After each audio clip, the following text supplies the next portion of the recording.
Welcome back to our 10th episode of the Launch Your Farm Show, where I interview Jessica Starr with Keller Williams in Connecticut. One of the big themes for Jessica and her business is making an impact in their community. Jessica shares some of the incredible things they've done in their community and the lives that have been changed as a result of it. In this episode, Jessica and I talk about how she helped coach local business owners to help them during COVID, and what you can do to provide value to the local businesses in your area. Jessica shares how her theme in her business of passionate momentum allows you to build a business that doesn't chase dollars, but makes an impact first, and the dollars will follow. We also talk about what steps you can do to make an impact in your community right now. And we share a super easy way to help you come up with events and experiences for your clients that'll be fun for them, create value, and help them stay clients for life. And we also talk about how important it is to realize that no matter what level of money you have, time is your most valuable asset. Plus, we talk about a ton of other ideas and events that you can put into your business right now. So thanks for checking this out. Enjoy the episode, like and subscribe us, and enjoy the episode with Jessica. Thanks for joining us on this episode of the Launch Your Farm Show. We got a great guest. It's Jessica Starr from Keller Williams in Connecticut. So Jessica, take a quick second. Tell us a bit about yourself and a bit about your business. Hey, I'm Jess Starr from KW Greater Hartford in Connecticut, and I am a one-income household here, mom of 4, married to my high school sweetheart. I have been in business for about 17 years now. I run a great team. I have had a small team. I have been a single agent. I have had a very large team, and now we're about a medium-sized team. There's about 8 of us total. We just hired our 5th agent.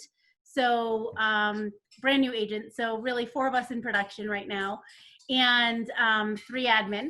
So that's great. And then we were the first millionaire real estate agent in our office back in 2016, and It was a girls team. So that's fantastic. I love a little girl power.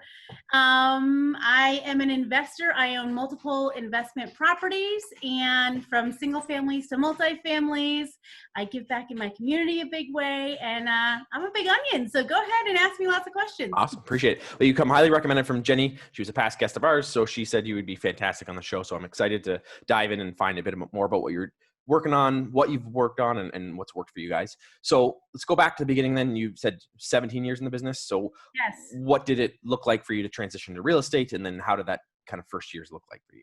So the funny thing is, when I first got into real estate, I think the story about getting into real estate is funny. I was 23 years old. Okay. I literally was getting married. How it happened was, it was not long after September 11th. I had gotten a great job, got promoted really quickly. And after I graduated college and got engaged and everything, and all of a sudden, a month before my wedding, they laid me off because They dissolved basically the entire company down to 2 people, the owner and his sister. And then 2 weeks later, ironically enough, my husband was doing heating and air conditioning, and they laid him off because they laid off a journeyman, and he was the last apprentice in.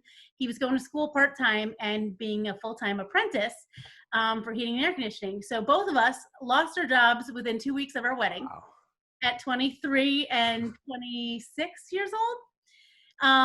So I looked at him and I said, you know what? Nobody's going to tell me how much money I'm going to make again. You're going to go back to school full-time. I'm going to figure out how to pay for it. And I'm going to get my real estate license. And because, doesn't everybody think when you get your real estate license, you're just going to be incredibly wealthy and have all this time? Yeah, that's the number one thing, myth, and that most agents realize very quickly that it's not the reality. Honestly, so the first year I sold 2 crummy condos. I think they're about $140,000 a piece. And believe me, I was so grateful for those deals. We got a job, luckily, where we became house parents at an all-girls school. So we got to live for free, got paid $800 a month. I did pay for him to go back to school full-time. And in between that, it's all about that grit, hustle, and heart. So I got my license, started working in real estate, was a house mom. I waitress. If he was landscaping on the side, I'd help him landscape. If somebody asked us to house sit, we house sat. So it didn't matter. If they asked us, we said yes. Yep. And that's how we started. Wow. And you've obviously grown a lot and changed a lot from that. So at the beginning, what was your business looking like? Like you said, you did 2-year deals your first year, but once you started going, what did your business actually look like? Well, I killed it the first year with 2 deals. I was a single agent. I also have 4 children, like I said. So the second year, I think I did 11. Then I did 19 deals. And when I had my kids, I took anywhere from 3 to 6 months off in between. And my husband did get into heating and air full time. So he was the breadwinner. And fast forward, we ended up moving out of the dorms, being house parents just a couple of years later. We bought our first house. I was 25 and pregnant with our first son. And it was great. And I took time off with him. We had lots of family illness and trauma and stuff going on in between. But it's called life, and that's why you pivot, right? So I think I've been preparing for these pandemic moments with pivoting my entire life since I was 23. I'm 40 years old now. And I would say that, I did 19 deals. Then I started doing 30, 40 deals. Then I did about 60 deals before I had an assistant. Wow. So that's a pretty decent amount. Yes, absolutely. I had a very part-time assistant at probably 50 deals, and they got paid like $200 a transaction. So in between there, we had a bunch of stuff happen between all the 4 kids that joined us. My husband had a traumatic accident at work and fell 16 feet and broke his back out of a firehouse ceiling that he was working on. I found out I was pregnant with my daughter, the day before, and I had just switched to Keller Williams after 7 years with being with Prudential, which is Berkshire Hathaway now. Yep. So a little crazy, and I was with KW for 6 months at that point. The theme I'm sensing is adapting to your business and kind of rolling with the punches, and that's a big part of how you built the business, it sounds like. It's huge. And that first year that I was with KW, I was a single agent that came, and I had that part-time assistant that literally worked from home, $200 a transaction, right? Yeah. And my husband was then in a hospital bed come April in our living room. And I had a 5 and 3-year-old, and I was pregnant at a new company. And wow. So he's in a hospital bed in our living room. Our business got so crazy, and it went up 114% the first year. I think I left Prudential at about $6 million in sales. And at the time, it was 2010. That was actually a pretty decent amount. That was a top producer. Yeah. Now at Keller Williams, it doesn't seem like anything. Although congratulations, everybody that hits it, because yes. It is something. So literally in September, I hired my first buyer's agent who probably had their first sales come November, right? Yep. That's awesome. And we went up 114% that first year alone. So we did about 14 million wow. sales. So you've got some really unique things that you kind of implement in your business. And that's kind of what I want to dive into and how you've grown that. And a big part of your business is engaging with the community and creating value. And that's a big thing that I believe in is giving back to the community. And the more you do that, the more your business is going to grow. So can you talk a bit about what that looks like for you and how that started and kind of how that's evolved over the years? Yeah. So my biggest driver, my husband was a volunteer firefighter. I'm on the ladies auxiliary in town. So that is a big book of our business here. And once you're part of the fire company, it's a family. So, they call me the fire department realtor. And the funny thing is there's actually people that are firefighters on the fire department that are also realtors, and I'm the fire department realtor. So, that's a good thing. So we participate in Homes for Heroes. We give back to our community. The teachers, I think we've given back about $50,000 this year so far. Wow. Which is pretty sizable, and I'm pretty proud of that. When we give back to the community, every client event that we host is for past clients, it's for forever clients. We tie in a charity to that. So whether we're doing a food drive or we're doing a coat drive or we're collecting cell phones for seniors or eyeglasses, you can still use those cell phones, by the way. You might have a drawer of old phones. They can still be used for 911. So we collect them and we donate them. And, so we do things like that in our community to also teach the young people in our community, because now I'm getting old, to give back. So that's really a big thing. So any event that we have, if we're doing a movie premiere for The Lion King, well, we're going to collect something so that we can donate to the food pantry or, whatever it may be at the time. So we always try to be thoughtful on our charity that we tie with it. And we try to create also community events as well. So one of the things we did this year that I thought was really great was we looked at the entire year, obviously before the pandemic, and have had to shift a bit. And when we looked at it, I said, okay, well, Connecticut, February, what are we going to do? Well, we could go do a buyer seminar at a brewery because people would come, right? We could, but I want to do something a little different. And I have kids that are 14 and 12 and 6 and 8, and the oldest are Boy Scouts. Okay. So I said, well, you know what? I know that we're going to have these warmer months coming up, and boat safety is really important to me because we're always on the water. So I said, what if we had a boat licensing class where you didn't have to go to a store, you didn't have to go multiple times. I could bring it to us, so you're not traveling half hour to 45 minutes out. I could negotiate a cheaper price for the community, and I could get it done in one day. Awesome. So we had a boat class, and my kids got licensed. I opened it up to the community. It was great. And because of those kinds of things, people send us referrals, even if it's not a huge class. If it's 10 people, that's okay. We can make an impact with 10 people. And the big thing with community events, and I see this multiple times where agents will say, I don't know what to say, I don't know what to do, I don't know what to send out. And when you do community events, it gives you so many touch points and so many reasons to communicate. And it doesn't have to be about real estate. And you can have items of value, you can have touch points throughout that process, before, during, and after, which if you all you need is a few good events, and that gives you your touch points for the year. So it sounds like you're doing a lot of things. So what's kind of like your biggest events, or the biggest things that you're really putting the most time and attention into? So when I like to be thoughtful about the community events that we do. So one thing that we do, and actually it's great because it helps to build your database.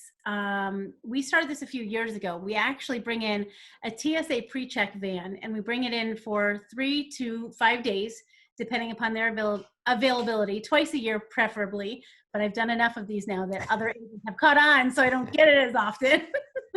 But typically we try to do it twice a year. And again, I'm bringing it local, so people don't have to go out of their way. People like convenience, right? Yeah. So we bring that TSA pre-check van here, and they can get that. They can get global entry, so that it's easier when they're going to the airports. And we get to sit outside. We get to mingle with the community, and they love the community events. We open it up to everybody. We do free PR press releases. So there's ways to do it too. So not only through social media, but even through print advertising, that you can do press releases for free. I bet a lot of people didn't realize that. And I think that's, I teach a class on alternative ways to get business. And that's one of the strategies I talk about. And it's one of the most overlooked and underutilized is getting free press, and getting featured in a newspaper or getting featured online, and is a lot more effective than putting an ad in the paper. And I always say, if I put an ad in the paper, I don't go show my friends and family and say, look, I put an ad in the paper. But if I get featured on something, I'm going to go share it with my friends and family, and they're going to share it with my database, and people are going to share that, and then keep that going. I think that's one of the biggest things too. So many of us, especially at Keller Williams, but so many of us think we have to spend money on things to make it worth it, to see the return on your investment. And really the biggest investment you can make is time. Right? Even if you're an agent, and I'm talking to everybody right now, even if you're an agent and you have money, your impact is what is the most important thing. Your impact. It's not the check you write. My influence, my impact is more important. If I can get 100 people to donate food as opposed to me writing $1,000 check, do you think 100 people donating food might actually be a little bit more, and the impact they might have on those they talk to might be more, not only to influence and bring stuff to that charity, but maybe also to bring stuff to our business later on, right? Or they're saying, hey, you know what, you're always there in the community. You're always giving back. If somebody needs something, you're the first to respond. That's good. And the community picks up on that and knows that. And you could have 1,000 ads in the paper and 1,000 events in the paper. Not even 1,000, but the event will always outbeat the ad in the long run. And just putting your face out there is not enough, and it's not enough to build the community vibe. And I think that's one of the most critical parts of farming, is building the community and not just advertising yourself to the community. And by getting involved, like you said, you can do it for not a lot of money. And as a new agent, because I want to back up a second, that a lot of agents think, well, they're seasoned agents and they've got the money and the budget and the ability to do those kind of things. I think a new agent who doesn't have the business going has more opportunities because they have the time, they've got the ability to do things, and they're not doing 100 plus deals a year. So there's no reason why an agent at any scale can't be doing events and things like that in the community. Well, and I think a lot of agents will get, they get worried, they overthink it, they don't want to do certain things because they think it's going to cost so much money. Yeah. Even if you're doing a contest for somebody calling in, or you're doing, your giveaways and whatnot, you can do it and have it leveraged through lenders, through business partners, but you could make alliances with people. So not only could you have it sponsored by, lenders and attorneys, let's say, for that prize, if you didn't have the money, perhaps you wanted to go and support a local business and say, hey, you know what, Abigail's Grill and Wine Bar, would you be willing to donate a $50 gift certificate or a $100 gift certificate for date night? Would you mind if I cross promoted you for 2 weeks on our various social media? And if I also had our friends and whatnot tag you anytime they went in there, so that we entered them into the drawing to win it? Yeah. How do you think that free press would go? Yeah, exactly. And then you have other cheerleaders at those businesses as well. So that's how I really started building my business, was really through word of mouth, through the community, through promoting and checking in at local restaurants, making sure whenever I went to an establishment, I knew the people that worked there's name. Yeah. That's the biggest lesson in sales I think people miss. Yeah. I remember teaching a class in Chicago to the KWYP, and I said, I want everybody in here to raise your hand if you know your barista's name. I said, how many of you got a cup of coffee today, right? And some of them would raise their hand, some didn't. Some would say Dunkin' drive-through. Okay, well, they still have names too. But I said, raise your hand now after you got your cup of coffee if you know your barista's name. Yeah. And I said, well, Jesus, Asta, Andrew, do you want me to keep going? Yeah. I'm like, so who do you think they refer at Dom's Coffee? Yeah. And it's full of agents all the time.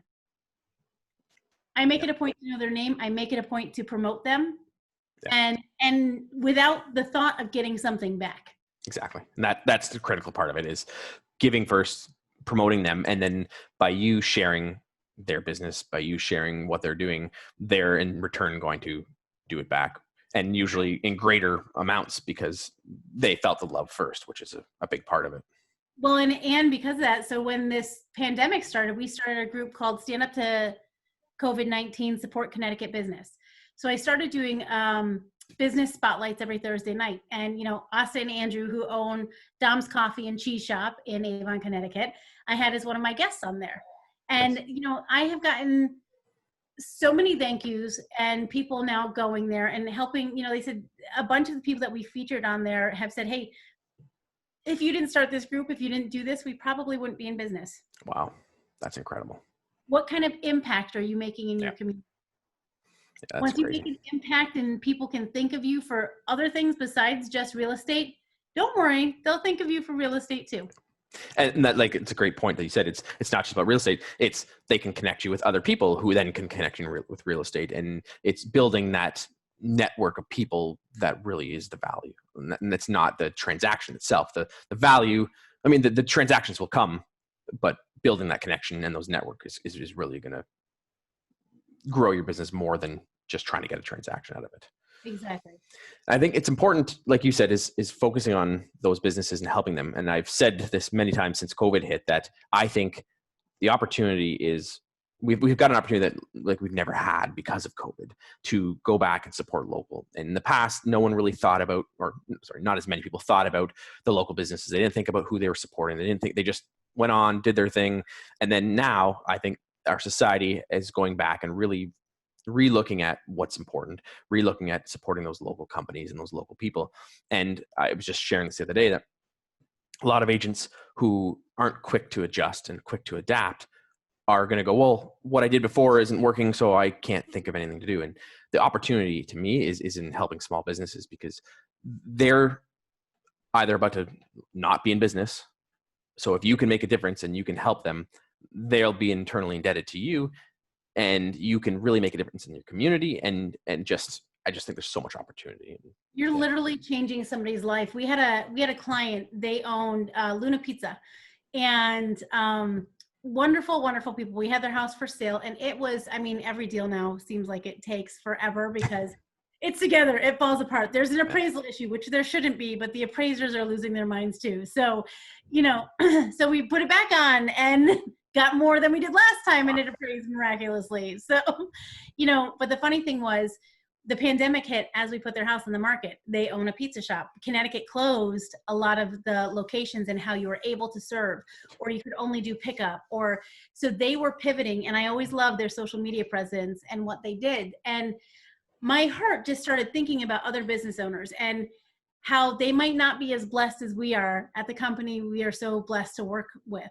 Yep. And, I started thinking about how I could coach these business owners and how I could have them think differently. And I one night was just sitting and thinking about stuff. I'm a mom and we're always looking for stuff to do with the kids. And my husband's a stay-at-home dad now. So that's why we're a one-income house. And it's a pretty good income, so we're all right with that. So that being said, I called one of the owners. I called Steph and I said, Steph, I've been thinking about you. I said, I don't know why. I said, I think you should do this post and maybe make it reasonable, make it $10, right?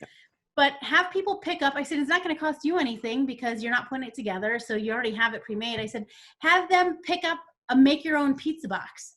Right. I was like, so, you put the dough in there, you put the cheese, the sauce, because you want something to do with the kids. I was like, then you can do it for dessert too. And then do a whole marketing campaign on Insta and Facebook and get your girlfriends to help and cross promote it with hashtag Luna loves you, hashtag West Hartford pizza. Like she said, because of these ideas, business is booming. Wow. And they ended up, instead of just selling their house, they had gone from selling and wanting to buy to selling and possibly just moving in with her mom, not knowing what the business was going to do, to selling and buying a bigger house than they were going to buy. Wow. That's awesome. So cool. Yeah. And they'll never forget you and never forget that. And that one piece of advice, that one helpful moment in their life can completely change the trajectory of their life and their business. Right. So you think about how many people you can impact. The word is impact. Yeah. We had a theme for the year. It was passionate momentum. And we still have had that momentum no matter what, because we need to care more than anybody else. Yep. It's not about the dollar. And because you don't care about the dollar, the money comes. Yeah. And that's a great point. Again, I had Matt Santagappan on. He was one of my first guests, and he talked about back in the day, real estate agents were the phone book. When people would come, they would say, who do you know that I should talk to about my roof? Who do you know? And they were the connectors. And then he said, we moved into internet leads and shifting away from that, and agents kind of lost that touch. And I see a big shift moving back to that, where we can become that central hub, that connector in the community. And by doing that in your farm, in your area, you can really regain market share. And those are the things I've said is Zillow, Realtor.com, the big tech companies are never going to compete against you when you've got those relationships. You can't. And that's, I say, is the best way to solidify yourself against any changes in the business, is by building those connections in the community. Yeah. It's, as you go through and you think about it, I remember I had one of our other times in my life, my dad got very sick from a bad surgery and had to be transferred from Connecticut to Cleveland. Yeah. And I had to pivot and I had to fly out at a moment's notice frequently. So instead of focusing on my database like I usually did, I was in my fifth bold, and I decided to finally call expireds because they wouldn't ask me how I was doing. So I did my first digital listing appointments in 2014, 2015, standing in the bathroom at the Cleveland Clinic. Wow. Because they wouldn't ask me how I was doing. And when this pandemic hit, I thought to myself, wow, how have I not been doing this still? Yeah. I've already done this. So, it's funny when you can think a little bit differently. And then going into this, I thought, well, before I even did those digital appointments, my biggest thing was the database. My husband likes to call me the godmother in the, in the area, because when my two oldest were little, the preschool moms would always say, oh, I need a contractor for this, or I need a contractor for that. Yeah. So they just call me. And I'd say, you let me know. They're going to call you back within 24 hours. They're going to give you a good price, and they'll be on the job within 2 weeks. And if they're not, you tell me. Yeah. And they're like, Jess, you guys are always here. They listen. I'm like, they listen to me. They know I mean business. Yeah. And if they don't, they're not getting the business. Yeah. This is huge.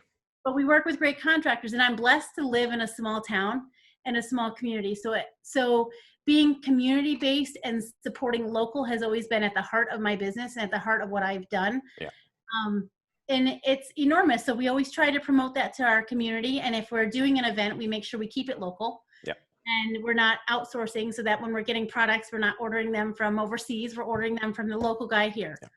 So And like I said, you're going to see a lot more and more of that now. And I think there's going to be more and more people who care, and you may care and have cared in the past, but I think you're going to see a lot more people caring, and that will, again, help you stand out because people now know that you do care about those. Well, when you think about it, and I associate, because of all my kids, everything with, a cartoon or a movie, but I think of the movie The Lorax, and at the end where he says, unless someone like you cares a whole awful lot, nothing will change. It just won't. Yeah. It's not. Yeah. That's awesome. So I want to go into some of the things you're actually doing. We're talking about some social media stuff and Facebook and things like that. But before I do that, I want to kind of, if you can share, because one of the struggles that I find that a lot of agents have is actually coming up with ideas, and maybe they aren't creative, maybe they're not thinking outside the box. How do you come up with these ideas? Because you obviously have a lot of them. So is it just something you're gifted with, or like, what's it look like for you to come up with these events? Man, I'm crazy. I don't know. I think of these things. I'm like, wow, the way I first think about it is it's kind of like they always say at Keller Williams, starting with the end in mind. Yeah. So I want to be able to create an experience for my clients and the people in my life and community that they may not be able to create for themselves. Right. And if I can do that, then I probably will have pretty loyal clients for life. Right. Yep. Yep. So we do our pie event, but we make it tied in with a charity to Connecticut Children's Medical Center. And I think we were up to almost 1,000 toys we donated this year, which is outstanding. And we do very specific events for our A+ clients that have done multiple deals with us. And I can share some of those with you because they're amazing. So one of the ones, and it was one of my favorite ideas. In our area, there's something called the Polar Express at the holidays. So it is a train, and Santa comes and the elves come dancing, and there's cookies and hot cocoa and all sorts of fun stuff, right? And I remember when we first, had our kids, and we didn't have a ton of money, and I know how expensive it was. And those tickets sold out in August. Wow. And if you couldn't get the tickets, because Connecticut, it's great for schools. We've got great restaurants, and it's not a lot otherwise besides that. So the local events and the breweries and the wineries and charity events and stuff all around the holidays is really what we do. Yeah. So, but we don't have big sports teams, and we don't, so that I wanted to create experiences for people. So one of the first events we did was I bought, and this was before I learned to leverage, so I literally bought them myself. But it was for people that had to do at least 3 deals or more. They could have either done them or referred them in, period. It didn't mean that year. It meant just period. Yeah. So I bought 2 train cars on the Polar Express, and they were about $3,000 a piece. Wow. Crazy money, right? But if they did 3 to 4 deals each for their family, I'm looking at a minimum of a 200 price point, $20,000 sitting in that seat. Yeah. I think it's worth me spending that. Yeah. It's at 60 people per car. I also took my team members' families. Wow. And, to me, it was a big deal. So what we did was when we ordered the train, we then had, and I loved it, we made what looked like, what do you call them? Telegrams. So, and we snail mailed them, I know, but we snail mailed the telegrams, and they look very old fashioned and very cute. So somebody would open them, and we did calligraphy on the front. So it's all about the details and everything that we do too. Yeah.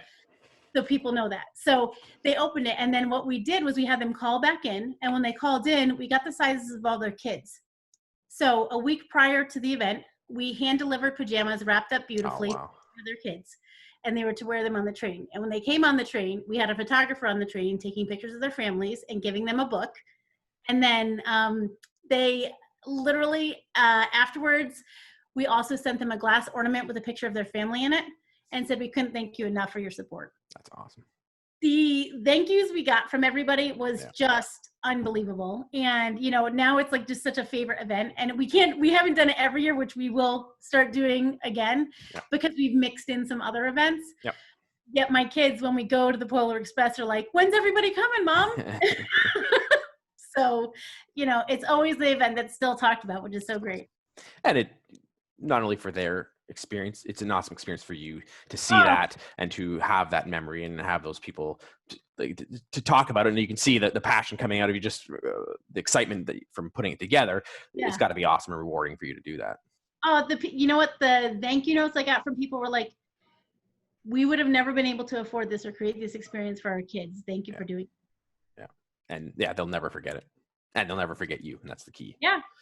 So I want to kind of shift into actually promoting the events, because I find some agents will come up with ideas and then they struggle with, how do I get it out there? How do I get people engaged? And that kind of tends to be where some people flop. So for you, I know it's a big part of what you do is getting it out there and promoting it. So can you share some of the strategies or tactics that have worked for you? Yeah. So here, I'll add one. We actually stole this from my friend Tony. He did Tony Baroni had done a cooler idea where he said he used a hashtag that's hashtag my agent's cooler than yours. And they could win a Yeti cooler. So it was to build online reviews.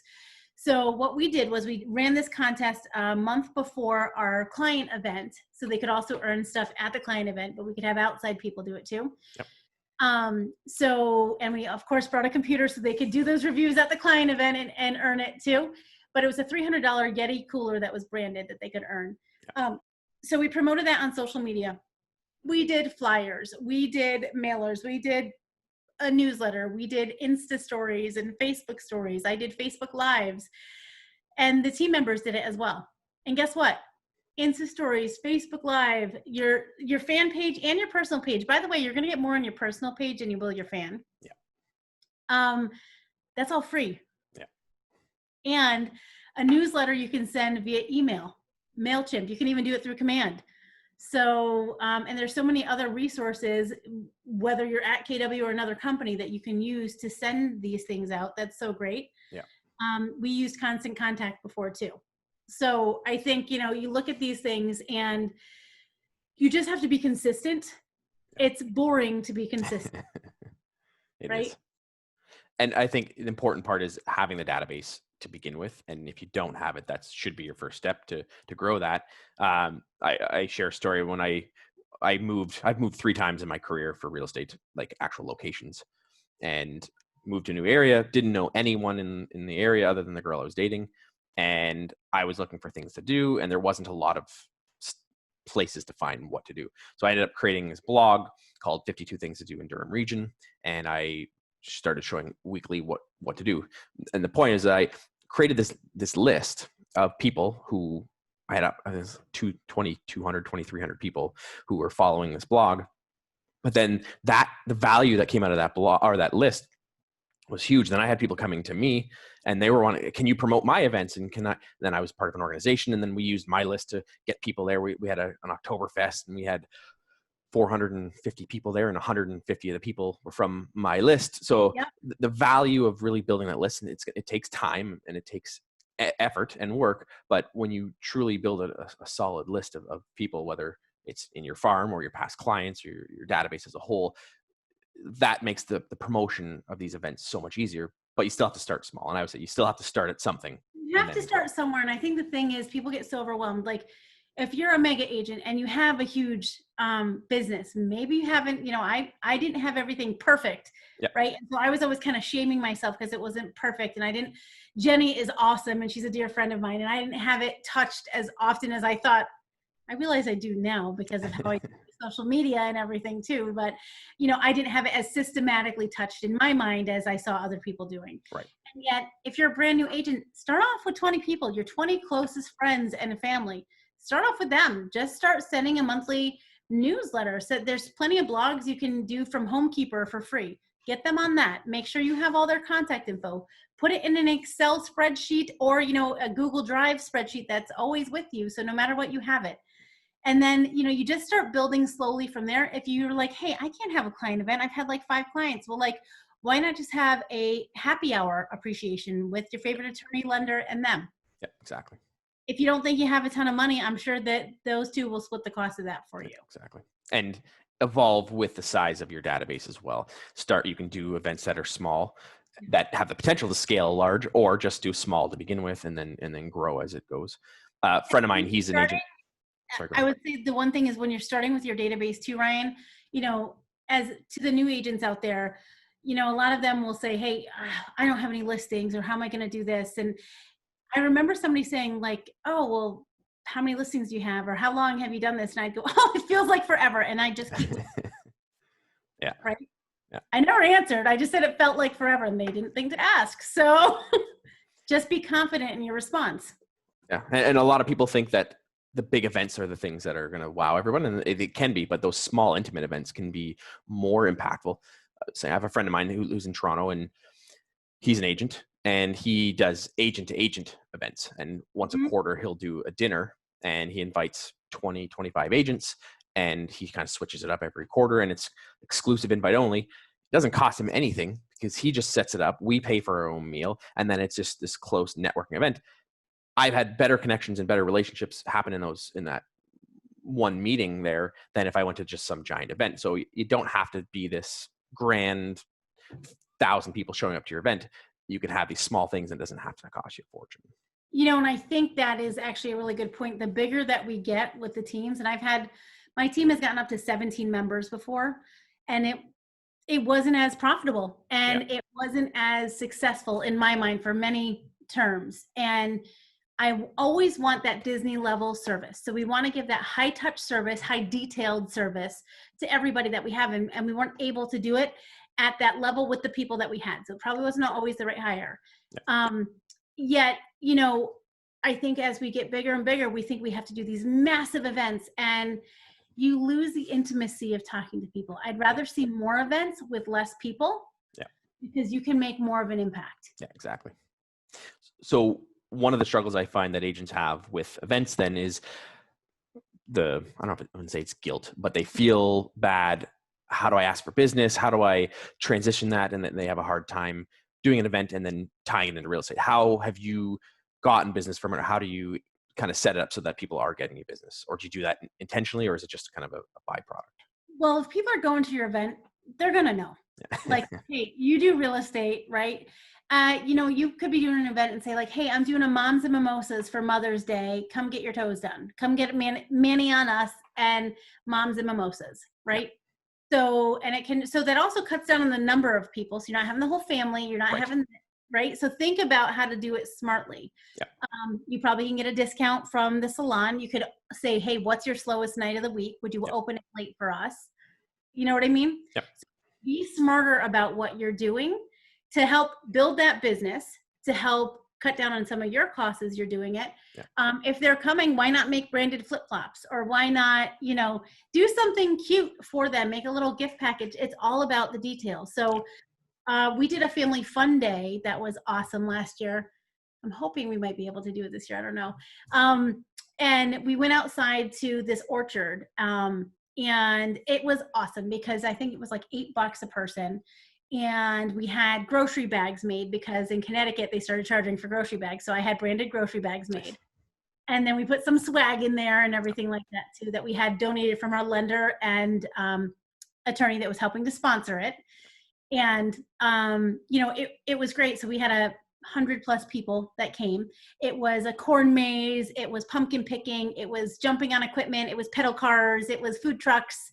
And it was already all there. So we didn't do it except for set up a table, brought some apple cider donuts and cider, visited with them as they came in and out, maybe popped in the corn maze with them. And then we also made a scavenger hunt. Nice. That's awesome. So here's the details. So when I say get involved with the details, you have to think a little bigger, because you could just have an event, people can come and go, and it doesn't matter, right? You have to make a connection. My goal is to always make a connection between our people as well, because so many people live in the same area. So we had a scavenger hunt where when we gave them name tags, we made sure it had their name and their address on it. So people were like, oh, you live on Clifton? So do I. That's amazing. Because we sell so many in the neighborhood, right? Yeah. When they got their wristbands, it wasn't the wristband that everybody at the park had. They were star-colored wristbands. They had stars all over them. Nice. So it's details like that. And then, well, you know, every time we do something, we get free promotion because they can win t-shirts. They're carrying their bags. Well, they had to go in the corn maze, and part of the scavenger hunt was to take a picture, post it on Facebook with the open house sign they found in the corn maze. Yeah. And hashtag Star Realty Group, hashtag my realtor rules, whatever, you know? So they love doing that. And then they had to check everything off, and a team member had to check it off. So they had to come and talk to a team member. Which is awesome. And I think one of the critical things from that is, like you said, you didn't create the event, you piggybacked off of that, and you didn't have to create the whole thing from scratch. So if someone's wanting to do an event, you don't have to create the entire thing. Same with like your Polar Express, you piggyback off of that. Also, what I'm getting from you is that you actually created a vibe that people who may not be part of your group can now see. They're seeing your branding. So there's a secondary effect. It's not just definitely people that were from my town that were up there, at the event. It was in Southwick, Mass, which is just over the line, and everybody goes. And we're licensed in Mass too, so why not? So, and they're like, "Oh my gosh, Jess, you're always doing stuff." And I'm like, "I know. You know what? All you got to do is use us to be a part of this. We'd love to make you part of our family." Yeah, that's awesome. So, we look at it and we're like, okay, well, how else can we create a memory? So we wanted to give them an outdoor experience, right? We wanted to get them some exercise and, have some fun. And we always want to create a memory for somebody if possible. So we did that. We did the Polar Express for our top 25. This is a really good one. I was like, this brainchild's amazing. So we went to, and also it costs very little. So I like to lead with revenue. That's number one. Yep. So we went to a Christmas tree farm. Before the Christmas trees were being taken down, right? And we said, hey, would you mind if we just used your farm for some pictures? And they said, sure. And I said, well, could we just, you're not charging us to come and use it. They're like, no, don't worry about it. I said, well, if it's all right with you, I'd like to cross promote your business and I'd love to give your family a free portrait. And they're like, oh my gosh, that's great. So it wasn't just a free portrait, because I know some people will be like, well, a free portrait, why would anybody call in for that or whatever else? Yeah. This is different. We said, we want to take free portraits, but we want to buy your Christmas cards for you. We'd be happy to even mail them for you if you want to send us your list. That's smart. What could I have done with that list? Yeah. So we had donuts and we had little hand warmers that said Warming Hearts and Homes, Star Realty Group. And we had branded stuff. And my kids were handing out the donuts, and we created these beautiful scenes where, they were on this old piece of wooden tractor, and we put all these pillows and made it really rustic looking. And then we had another bench, but in between all these beautiful pine trees. And lucky for us, this was November. It happened to snow the weekend before. Wow, that's perfect. It was like magical. And our clients were so excited. They're like, Jess, we haven't had a family portrait in years. And because you did this, you made us do this. Yeah. And we couldn't be more grateful. So I'm like, now we need to make this bigger, because we did, the one bad thing was we did have some people be a little jealous when they saw it online. Yeah. Because we didn't ask them to promote that one, but they did. So. And the cool part again with that is they're tying an emotional attachment to that, and then they're going to hold on to that. And then again, when they see that, they're going to think of you, hopefully, and remember, and good feelings. And that's awesome. Always. So it works out really well. And then, so last year we did one other one that was awesome. I wanted to do the Dumbo movie, and I had a little shifting in my team, and it didn't end up happening. So Fortune stepped in, and I realized that The Lion King was coming out, which happens to be my favorite movie growing up. And wouldn't you know it, that the original Pumbaa happened to live in town where I live. Really? Yep. That's cool. So, and I had met him multiple times at open houses and other things like that. And I wasn't sure he knew who I was, but I definitely knew who he was. Yeah. And he was friends with some of the fire department people we knew. So days before the event, I had been agonizing over this for weeks. I was like, oh gosh, I think of the bold laws, that thing that they always said, ask and it is given, seek and ye shall find. And I was like, okay, I can do this. So I emailed my girlfriend and I'm like, hey, any chance you wouldn't mind asking Ernie if he could come and maybe just make a quick cameo at the Lion King premiere? He doesn't have to. I'm obviously happy to pay him or do whatever they want, but and so she asked, and the answer was no. Unfortunately, he was busy, and I literally gave him 3 days. Yeah. So, anyways, so after that, which was great, I said, you know what? Don't you worry about it. That's fine. Colleen, how about you and your grandkids come on me? Don't worry. Oh, and of course, this is Zoom, right? So you hear my dog in the background. That's okay. So she was like, that's so nice, Jess. And I said, and make sure you tell Ernie and his wife, if their plans change, I'd be honored to have them come. Please come sit at the movie, whatever I could do. Yeah. And we're so grateful that they even considered it. 15 minutes later, I got an email back. So what happened? I didn't take the no for, Bible, right? Yeah.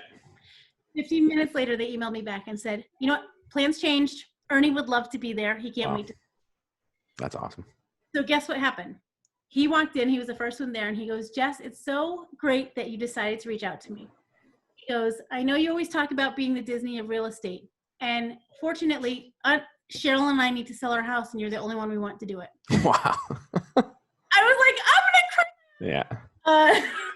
So it was amazing. And then what was even better is that we literally got to surprise all our clients with that. So we had candy set up for them. We had popcorn and soda. You know, we had just a ton of fun things. Yeah. One of my girls was from Ghana, so she dressed up like an African princess. That's you know. awesome. So he came in. I was like, hey, by the way, this is Ernie. I was like, you guys might want to meet him. And they're like, oh, hey, nice to meet you. I was like, he's the original Pumbaa. And they're like, what? So they were, you know, I think the moms were most excited. So it was amazing. And then even better, to open it up for everybody, we literally sat there and he said, hey, Star Realty Group is the team you need to call for Disney level service. We put our name behind them too. He goes, Jess, you know, how about we do a little sing along with everybody after he signed autographs and was great. And I said, okay, great. He goes, would you mind being Timon? I'm like, listen, I've been training for this my whole life, but in this case, I'll let it pass. Yeah. That's funny.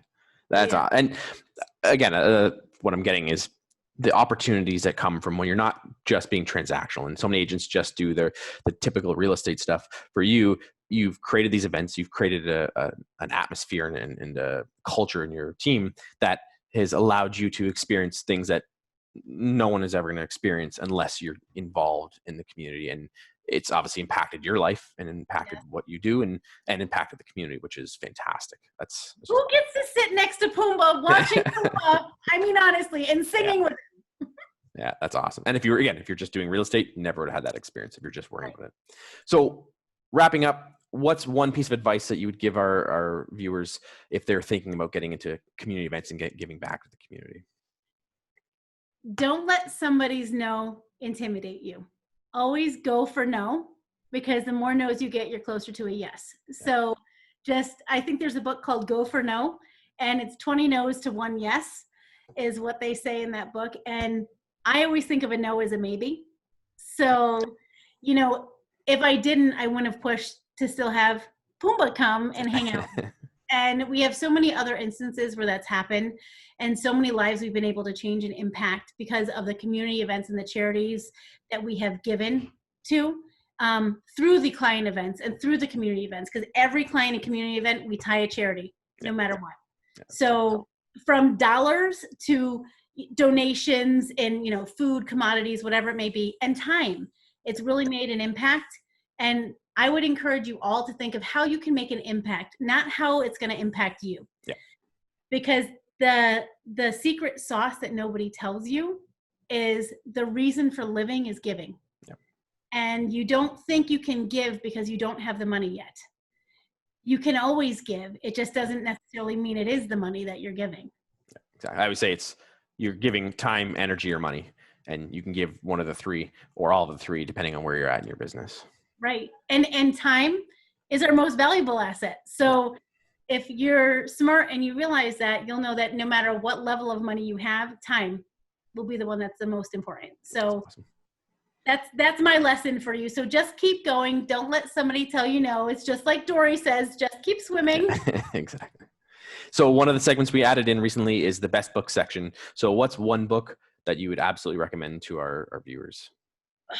The one book is tough for me. I'm a big book nerd. So I'm not going to be able to keep it to one. I'm going to give you two. I'll give you two. I'll allow you to have two since you shared so much good information. They're personal growth development ones. So I would say Present Over Perfect, which is also the class I teach I was talking to you about. Yep. I didn't write the book, but it's actually a book. That is a wonderful book to teach you, especially agents, on how to be present. Don't be that agent that is on your phone all the time, missing events, missing the big play for your kids, not being with your friends. That I was that person before I switched from Prudential to Keller Williams. That's why I switched. Yeah. Somebody showed me how to time block and the value of that. And then the other book I love is The Happiness Advantage. So I would read that as well. There's so many good ones that I can suggest, and you can always follow me on Instagram, Jessica C. Starr with 2 R's.